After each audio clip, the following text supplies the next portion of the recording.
ချိန်ကာလမှာဒီနေ့ဒီမှာရှိတဲ့ပေါ်ပွားများနဲ့ဒီမှာရှိတဲ့ညီကိုမောင်နှမတွေနဲ့တွေ့ဆုံပြီးတော့ကျွန်တော်တို့နှုတ်ကပတ်တော်ကိုဒီမှာခွန်အားပေးခွင့်ရတဲ့ဘုရားရဲ့ကျေးဇူးတော်ကိုချီးမွမ်းပါတယ်ခရစ်စမတ်ဆိုတော့အများစုတစ်ကမ္ဘာလုံးကျင်းပတာဒီဇင်ဘာ25ဖြစ်ပါတယ်နော်ဒါပေမဲ့ခရစ်တော်ရဲ့မွေးနေ့လို့နော်ဒါအများစုကျင်းပလို့ရအောင်သတ်မှတ်ထားတဲ့ရက်ပဲဖြစ်ပါတယ်သခင်ယေရှုရဲ့မွေးနေ့ဟိုတော့ဘယ်သူမှအတိအကျမသိပါဘူးဒါတော်တော်အံ့ဩစရာကောင်းတဲ့ကိစ္စဖြစ်ပါတယ်ခရစ်စမတ်ဆိုတာဘာအတိတ်ပဲလဲနော်ဒီဟာကိုကျွန်တော်တို့စဉ်းစားတဲ့အခါမှာကျွန်တော်တို့အများစုကတော့ဒါသခင်ယေရှုမွေးနေ့နော်မွေးနေ့တော်ပွဲနော်အဲ့ဒီမွေးနေ့ဆိုတဲ့စကားတော်တော်လေးကို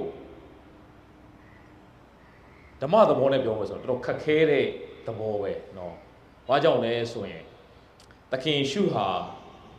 လူစားတိမခံခင်တည်းကဖျားဆင်စင်ဖြစ်တယ်ဒီလောကမှာမွေးနေ့ဆိုရင်ဒါသူကအစရှိသွားတယ်ဆိုတော့သဘောနော်လူဟာမွေးနေ့ရှိတယ်လို့သိတဲ့နေ့လည်းရှိတယ်ဒါပေမဲ့ဖျားကြတော့အဲ့လိုမဟုတ်ဖျားကသူဟာအာလဖလည်းဖြစ်တယ်အိုမီဂါလည်းဖြစ်တယ်ငါဟာအစလည်းဖြစ်တယ်အဆုံးလည်းဖြစ်တယ်ဒါမှမဟုတ်သခင်ယေရှုဟာခရစ်စမတ်မှာလူစားတိဖျားအဖြစ်ကနေလူစားတိလာခံတယ်လို့သုံးလုံးရင်ပို့ပြီးတော့သိမလို့မွေးနေ့လို့သုံးရင်လည်းတစ်မျိုးဖြစ်မနေ့တနေ့ကပဲကျွန်တော်တို့အိမ်တိမ်မှာခရစ်စမတ်သွားပြီးတော့ဘုရားရှိခိုး